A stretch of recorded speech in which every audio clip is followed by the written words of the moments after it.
Good evening traders, Mark here. It's 5 to 10 here in the UK and it is 5 minutes from the end of the trading day. Another day of seeing Japanese yen melting, and what is the reason behind this? Well, let's just go over to look at the 10-year yields, and basically we're seeing the US 10-year yield sitting at 3%. While we remain up here, this is going to continue to see weakness in the Japanese yen. If we break through 3.2, then I suspect we're going to really see a significant meltdown of the Japanese yen. Where we currently sit, I expect some more movement to the upside on Treasury yields, the 10-year yield, which will result in further weakness in the Japanese yen. How much longer this will continue for will be dependent on what happens here and what happens with bonds. If we look over at the bond market, we'll see that bonds are sitting on a significant support level right now, and we break through this area, I expect to see Treasury yields continue higher, and this will result in Japanese yen continuing to sell off. So let's take a look at some of these yen markets. This is going to be the focus of our video this evening. Probably one of the smaller movers today of the yen market is Aussie yen, but we're going to take a look at all of the yen markets just so we can highlight where the moves could potentially move to and what we could be looking for. So I'm just going to head up to the monthly chart, and basically if you look at this chart, we're just going to mark on the key structural points. We've got significant resistance up at 101.50. We can see price is currently sitting at 96.60. So there's a good 500 points up for grabs there. Now, looking at the 500 points, we can see that the market has previously come into this same price point here in and around 96.70. We saw a couple of rejections. The market pushed lower. So it wouldn't surprise me if we do get a little bit of a pullback from in and around this area, but I'm not looking for any shorts. I'm only looking for long opportunities, Japanese yen pairs. So I'll be buying any one of these markets and looking to trade it on the smaller time frames. So we head down to the weekly chart. We can see there's definitely some more upside room left on Aussie yen, but I need to see price pull back, find some support on a smaller time frame to then look to get long. We can see the daily chart has printed now. Well, let's have a look how many candles. Rather than counting it, we have, this is the 9th straight trading day of higher highs and higher lows. The market's done this previously, but we're probably getting into a point now where we should see a little bit of a correction. Move down to the 4-hour chart, and you can see how strong this recent trend has been. Every time the market has pulled back, giving you a couple of seller candles followed by one breaking the high, the market has then moved further to the upside again. We've seen some seller candles, nice strong buyer candle breaking out of the resistance here, continues to move. 2 seller candles breaking out the high. So looking for a similar sort of pattern here. Whether it's going to happen through the night, if it does, doesn't matter. I'm not going to be in the trade. I'll just look for opportunities tomorrow during the day on a smaller time frame. So just looking for any type of corrective move that we can look to take advantage of. For those of you that do like to use your moving averages, you know, when there is trends like this, it's probably not a bad time to be using them, because especially if you can't read price action and you're not what's the best way of saying this, if you're not if you're relatively new to trading and you're looking for dynamic places to look for clues of where to trade from, you can just see that the market will gravitate towards moving averages, and which are only useful when the market is trending, and you don't get to see these type of trends very often. But when they're there, you can see each time the market comes towards the moving average, you look for a close below and then a close back above, you see some nice movement. Close below, close back above, you see some nice movement. closes back below, wait for it to close back above, you see the nice movement. Wait for it to close below, close back above, you see some nice movement. Now alternately, you could just read the price action itself and wait for a correction and then see some kind of bullish candle here. You see bullish engulfing candle, gives you the same clue. Again here you see lower lows, wait for price to then give you some kind of significant reaction. Here you see this, you get bullish engulfing candle here on the hourly, and then the market goes. Again, you can see the market pulls back down in here. You've formed a bit of a base off this hourly support, and then we break the high and we push higher. So they generally give you the same trading opportunities. It's just when you're new to trading and you need a little bit more support in terms of your decision process making, then moving averages can come in very handy. But remember, only if there's a trend. There's a couple of keywords you want to think about if you are going to use a moving average. That's angle, order, and separation. Now, if you're only using one moving average, then you're not going to need the order of the moving averages, and you're not going to need the separation of the moving averages. You just want to have a look at the angle. How steep is the angle? The steeper the angle, the stronger the trend. So clues to be looking for here, just looking at dollar yen. Again, you can see how the market, every time it pulls away, likes to gravitate back towards the moving average. But again, simple things to watch out for. Nice structural points. Where does it break out from? Look at your counter trend lines. We can see market pulling back in here, counter trend line, close above, and then the market moves. Again, we can look here, counter trend line, wait for the market to close above, which we do here. We get some nice movement.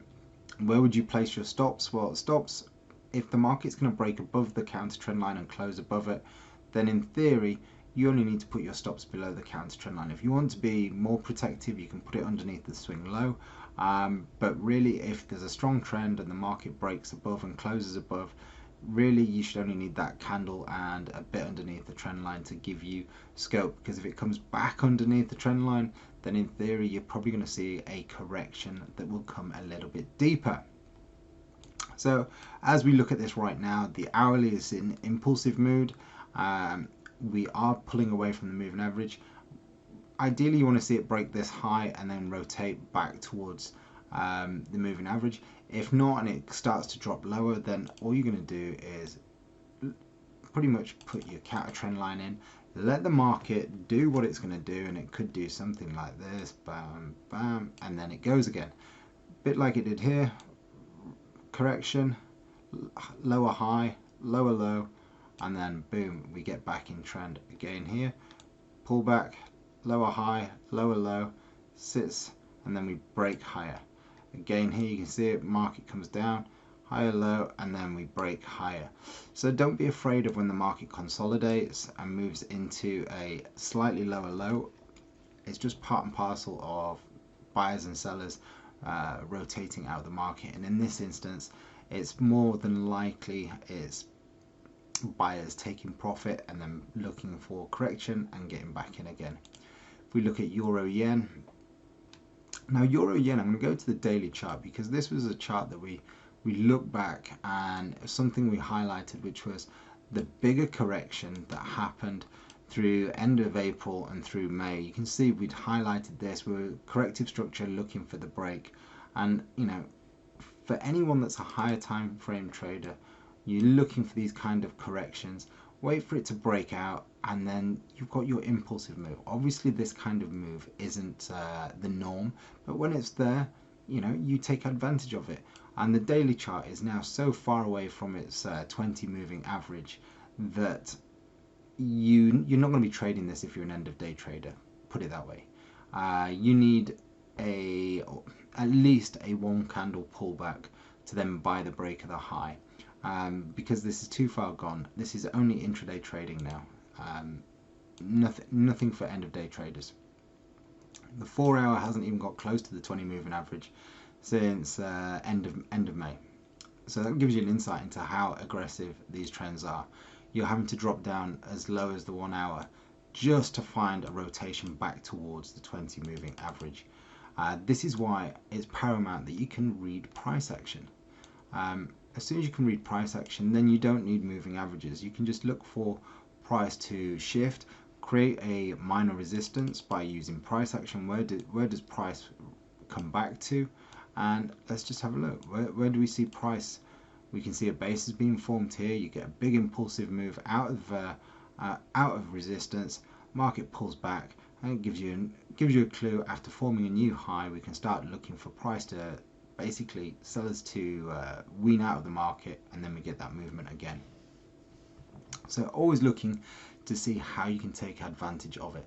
Admittedly, these areas, they're not the cleanest to be looking to take advantage of, but all you want to be doing is, if you can't find a clean area and you can see that price is struggling at a resistance, price pops out, comes back, likes to test it. We can see it's a failed wick rejection a few times, and then just buy on the break of the high.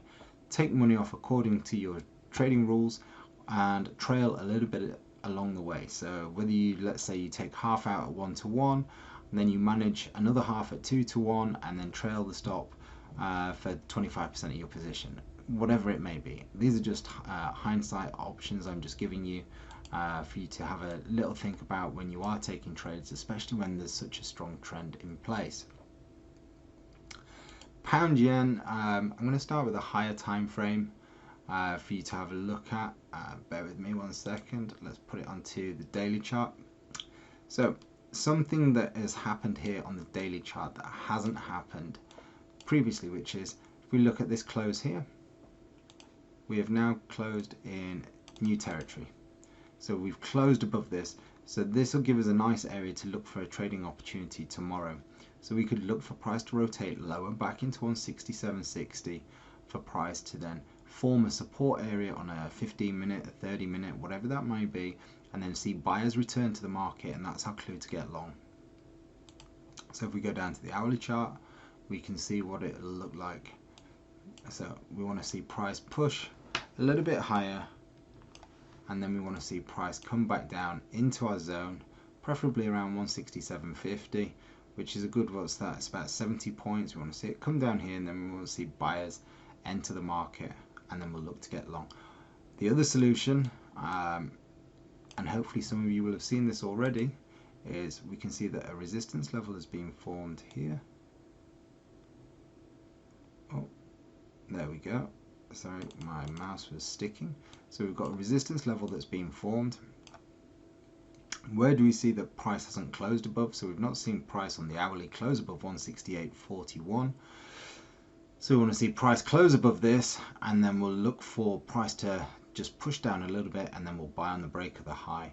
And really, you can set your targets according to your stop, you know, because if we look left, based on where we currently sit, there's a long way to go up until our next resistance level. So based on the monthly, you can see that there was a resistance through here at 170, call it 177.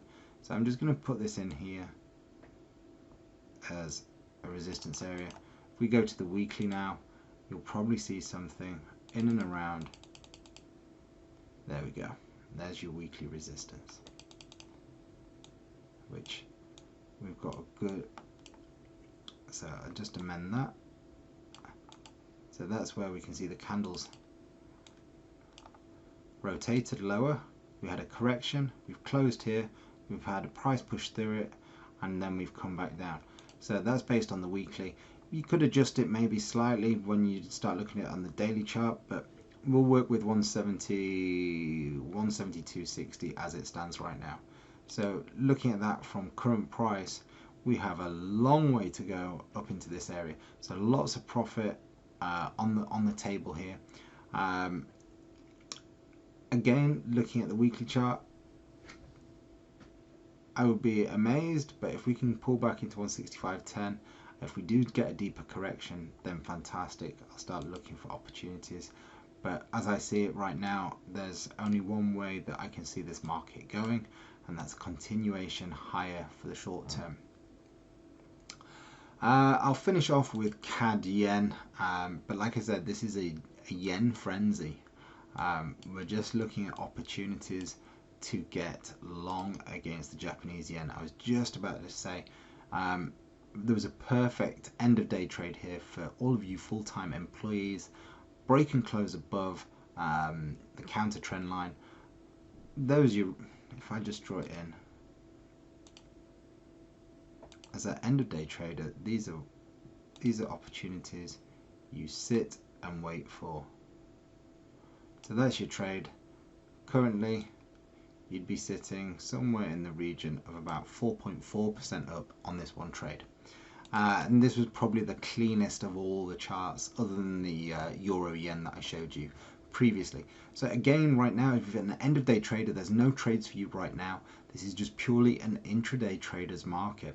So you're going to have to get down to the hourly, the 15-minute, the 30-minute, wait for those corrections, and then trade as soon as you see buyers step back into the market. Well, that's it from myself, Mark, today. Yes, it has been a yen frenzy. We've looked at pretty much all of the yen charts, and why not? Because that's where the money flow is. If you want to be a smart trader, follow the money flow, or where the money is leaving, i.e. a big selling of Japanese yen, and just stick with it. Don't try and be too clever. Don't try and outsmart the market. Just follow what it's doing and let the market give you the clues. Follow logic, not emotion. On that note, guys, I'm going to wrap up for today. Give us a thumbs up. If you're not yet subscribed to our channel, please do so. Our subscribers and our comments and reviews are coming back. We're loving it. We love the positivity. But you know, we really want to grow this channel, and the feedback we're getting is you're really enjoying the content. So please share it with fellow like-minded traders, and let's see if we can really grow this channel and help you along the way. On that note, good night, guys, and we will see you tomorrow. Bye bye.